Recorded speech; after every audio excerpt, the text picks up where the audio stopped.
더불어민주당이 검찰의 수사 기소권 분리에 대한 본격적인 논의에 들어갔습니다. 제도 개혁을 중심으로 하는 2단계 검찰 개혁에도 박차를 가하겠습니다. 수사와 기소권을 나눠서 효율적이고 공정하게. 검찰 탄압이라 쓰고 검찰 개혁이라고. 예, 동부구치소와 관련된 자세한 취재 내용은 저희가 2부에 지금 준비하고 있으니까요. 거기서 좀 다뤄보도록 하고, 우선 민주당에서 어제 첫 회의를 연 검찰개혁 특위부터 짚어보고 가죠. 1차 회의를 어제 열었어요. 근데 들으시면서 좀 갸우뚱하는 분들도 계실 겁니다. 아니, 문재인 정부 출범해서 여태까지 했던 게 검찰개혁 아닌가? 그래서 검경수사권 조정안이며 공수처법안이며 통과시켰던 거 아닌가? 근데 새로 검찰개혁 특위를 또 만들었다고? 이건 무슨 의미지? 예. 자, 민주당에서 다시 검찰개혁 시즌2를 외치는 이유 직접 들어보죠. 판사 출신입니다. 민주당 이탄희 의원 연결이 되어 있습니다. 이탄희 의원님 안녕하세요. 네, 안녕하세요. 안녕하세요. 검경수사권을 조정해서 당장 1월 1일부터 시행이 되고 공수처법도 통과가 돼서 이제 출범 앞두고 있고. 네. 그런데 다시 검찰개혁 특위를 열었다? 이건 어떤 의미일까요? 자, 일단 답을 드리기 전에 제가 하나 전제를 해야 될 것이요. 네. 제가 뭐 당 지도부의 일원도 아니고 우리 검찰개혁 특위를 대표해서 말씀드릴 위치에 있지는 않습니다. 예. 우리 특위 대변인이 또 계시니까요. 그래서 오늘 말씀드리는 모든 내용은 철저하게 저 개인적인 견해다. 네. 이걸 먼저 밝히고 이제 시작을 하겠습니다. 자, 이탄희 의원 개인 의견입니다, 여러분. 네. 아는 데까지 설명해 주시는 거예요. 네, 뭐 또 해석의 또 부분들이 있으니까요. 네. 특위가 왜 필요했냐 이제 질문을 주셨는데 좋은 질문인데요. 저는 이렇게 생각을 해요. 지금 상황이 너무 혼란스럽다. 그렇잖아요, 사실. 네. 이제 몇 달간 특히 인물과 몇 가지 사건들이 너무 부각이 되다 보니까 네. 이 검찰 개혁의 본질이 눈에 들어오지 않는다.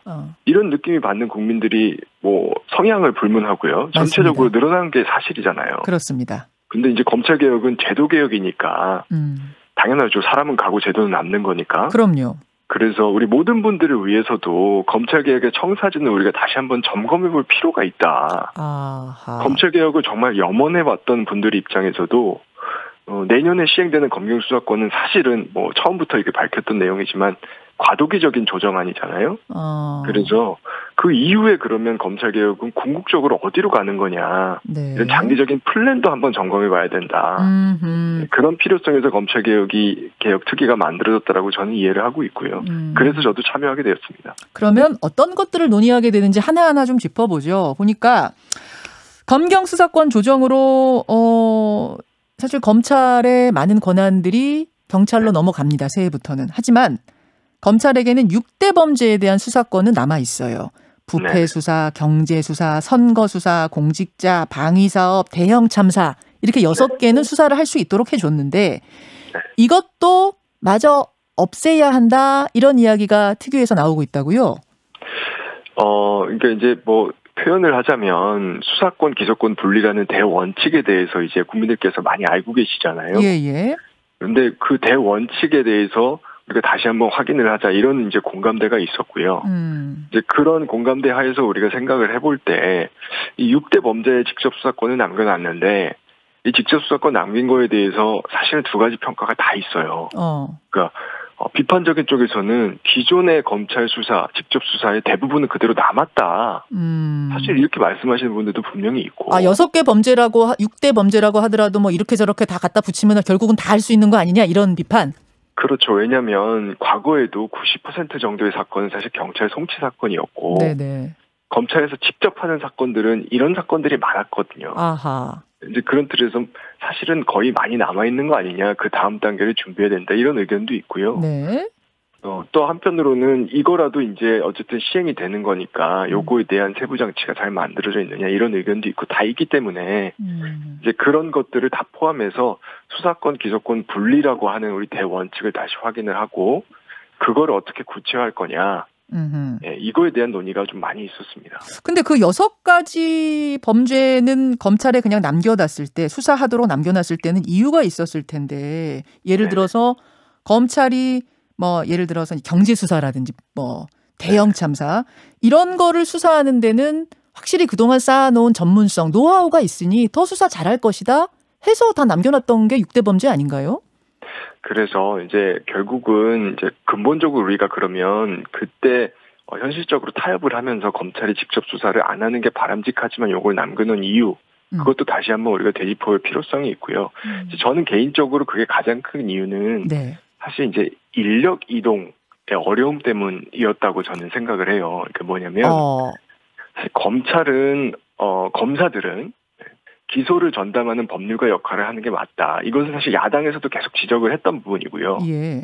그리고 기존에 이제 경찰에서 수사 능력이 충분히 이제 만들어지지 못했기 때문에 예. 검찰이 가지고 있는 수사 능력을 담당할 수 있는 국가 수사 기구가 필요하다. 이런 의견들도 많이 있었어요. 그런데 그럼 경찰도 아니고 검찰도 아닌 제3의 다른 수사기관?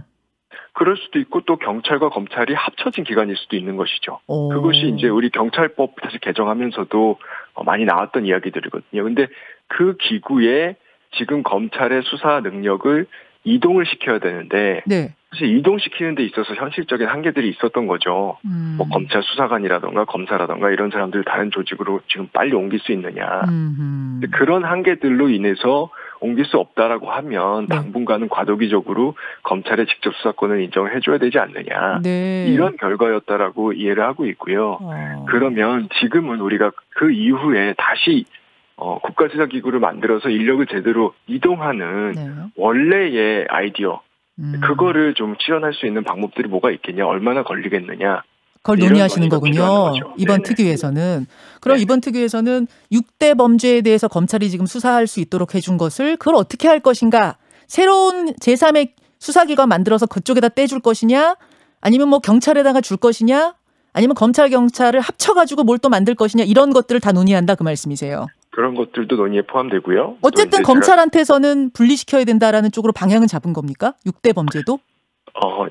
어제는 사실 첫 회의였기 때문에요. 예. 네, 어떤 방향을 확정하고 이럴 수 있는 상황은 아니었고요. 예. 각자 이제 여러 의견들이 나왔는데 큰 틀에서 예. 그 기소권하고 수사권은 완전히 분리되는 게 바람직하다. 이런 공감대는 이렇다. 이렇게 이해하시면 될 것 같아요. 그렇군요. 김용민 의원이 법안 하나 발의하셨더라고요. 공소청 법안. 뭔가 봤더니 네네. 검찰청을 폐지하고 기소권과 공소유지권만 오롯이 갖는 공소청이라는 기관으로 재탄생시키자. 여기에 대해서는 당내 분위기는 어떻습니까? 근데 이제 여러 가지 의견들이 있는데요. 사실은 그 법안이 가지고 있는 의미 중에 일부만 사실은 지금 좀 언론에서 부각이 된 것 같아요. 그러니까 정확히는 검찰을 공소기구와 수사기구로 쪼개야 한다는 거죠. 이제 쉽게 말해서 검사를 둘로 나눠야 된다는 겁니다. 검사도 또 둘로 나눠야 된다?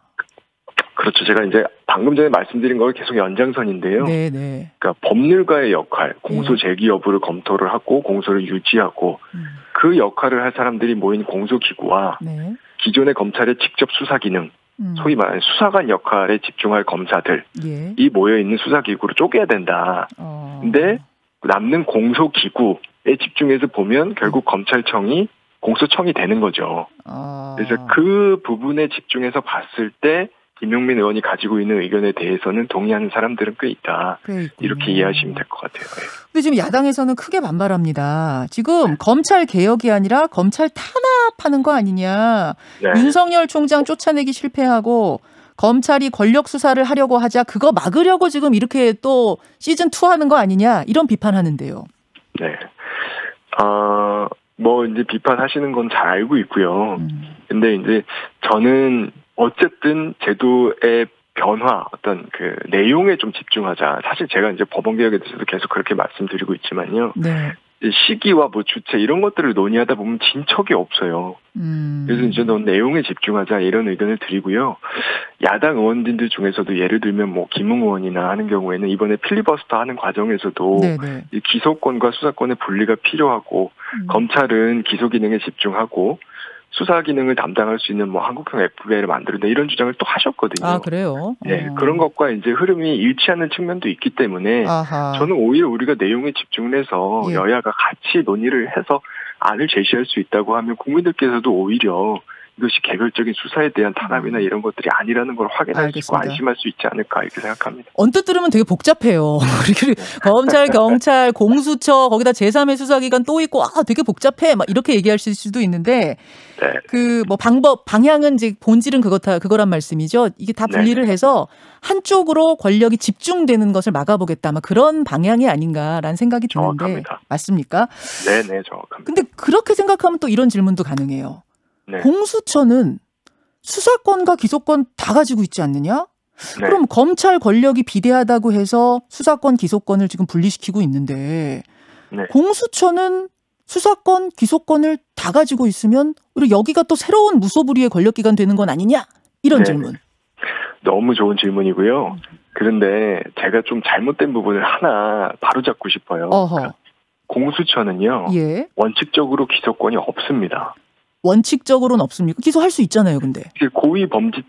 고위공직자범죄 수사처잖아요. 예. 고위공직자범죄 기소처가 아니라 그 원칙적으로 공수처에서 담당하는 대부분의 사건에 대해서는 기소권이 없어요. 딱 한 가지 예외적 유형이 있는데요. 그게 판사, 검사, 고위경찰 간부 관련된 범죄입니다. 그러니까 판검사 관련된 범죄. 이거에 대해서만 기소권을 갖는 거거든요. 극히 일부에 대해서만. 근데 이거는 왜 그럴까요? 우리가 생각해 볼 수 있는데요. 그거는 이제 검사에 관련된 사건의 경우에는 기소권을 검찰에 줄 수는 없다. 그런 경험적 평가 때문이거든요. 알겠습니다. 최근에도 유흥주점 96만 원 접대 검사 불기소 사건이 있었잖아요. 예. 네, 그런 사회적 불신 때문에 판사, 검사 등에 관련된 사건에 대해서는 기소권을 검찰에 줄 수 없어서 공수처가 가져온 것이지 공수처가 대부분의 사건에서 기소권이 있다. 이건 오해다. 이렇게 좀 바로잡고 싶습니다. 자, 민주당 이탄희 의원 만나고 있습니다. 검찰개혁특위 이제 첫 회의니까 여러분 좀 방향만 느낌만 보시면 되는 건데요. 이탄희 의원 나오셨으니까 사법개혁 얘기 조금 나눌게요. 사실은 이탄희 의원이 법복을 벗은 이유도 이것 때문이었고 정치권에 뛰어든 이유도 사법개혁을 해보겠다. 이걸 이제 이 의지로 들어오신 거 아니겠습니까? 네. 박근혜 정부 시절에 사법농단에 연루된 법관들 탄핵에 대해서 말씀을 해오셨는데 이건 지금 어떻게 진행이 되고 있나요? 질문 주셔서 너무 고맙고요. 참 법원개혁 이야기를 제가 2년째 하고 있는데 참 집중받기가 어려워요. 근데 요즘 또 다시 좀 집중을 받게 돼서 저는 한편으로는 참 그나마 다행인 건가 이런 생각도 하고 있는데요. 이 사법농단 법관에 대한 탄핵 진척이 거의 없었죠. 예. 이게 이제 기억해 보시면 2018년에 민주당에서 추진을 하다가 의석이 모자라서 좌절된 이후로 한 2년째 지금 수면에 잠겨 있는데요. 이제는 이제 국민들께서 나서서 직접 이야기를 하기 시작하셨어요.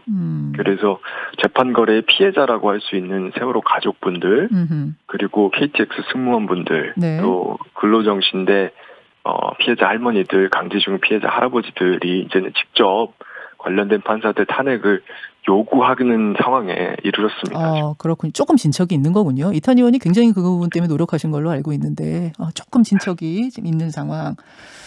알겠습니다. 근데 그건 그렇고 이제 박근혜 정부 시절에 사법농단했던 판사들에 대한 탄핵 문제는 그거고 그것과는 좀 별개로 지금 어떤 논의들이 있냐면 정경심 교수 판결에 대해서 그 판사들 탄핵해야 된다라는 국민청원이 올라가 있답니다. 거기 지금 40만 명 이상이 서명을 했다는데 이 현상은 어떻게 보세요?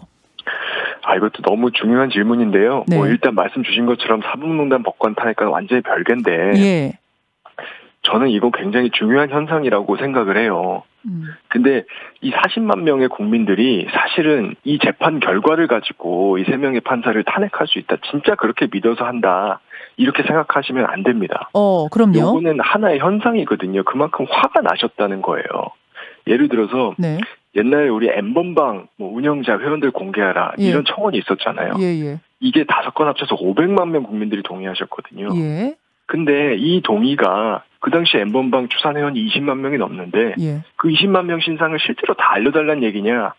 그런 뜻이라기보다는 화가 나셨다는 얘기거든요. 근데 제가 이렇게 40만 명 이상 서명을 하는 거 보고 저는 뭘 느꼈냐면 이만큼 사법 불신이 누적돼 있다. 사법 불신이다. 그렇죠. 예전 같은 경우에는 엉뚱한 판결이라고 우리가 느껴도 40만 명이 서명하는 일은 없거든요. 근데 이게 사법 불신이 언제부터 누적되기 시작한 거냐.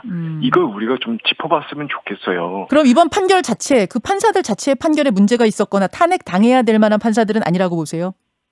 저는 두 가지는 별개라고 봅니다. 이제 판결에 대한 비판 충분히 할 수 있고, 저도 사실 의견이 있지만 일부러 저도 자제를 하고 있고요. 그런데 이제 전체적인 측면에서 보면 이미 지금 2013년에 우리가 조사한 결과를 보면 OECD 42개국 중에서 우리가 사법 신뢰도가 39위예요. 네. 꼴찌 수준이거든요. 근데 그 이후에 우리가 사법농단이라는 걸 목격을 했죠. 그러면서 재판 결과가 딱 판사들이 법정에서 진행한 내용만 보고 하지 않을 수도 있다. 하는 걸 우리가 알아버렸죠. 그 판사의 정치적 성향이라던가 아니면 정치적 영향 받은 것들에 따라서 달라질 수 있다. 알았는데 그 이후에 다시는 이런 일이 반복되지 않을 거다라는 확신을 우리가 못 준 거예요. 그러니까 국민들께서 판결 결과가 이상하다고 느낄 때 이거 저 판사가 이상한 거 아니야? 저 판사 어떤 영향 받은 거 아니냐? 이런 생각을 당연히 할 수 있는 상황에 와버린 거죠. 알겠습니다. 네. 오늘은 일단 여기까지 말씀 듣도록 하죠. 이탄 의원님 고맙습니다. 예, 고맙습니다. 김현정의 뉴스쇼는 청취자 여러분의 참여로 이루어집니다. 트위터, 페이스북, 레인보우 게시판, 그리고 단문 50원, 장문 100원의 유료 문자 샵 1212, 우물정 1212 통해 참여하실 수 있습니다. 김현정의 뉴스쇼, 여러분과 함께 만듭니다.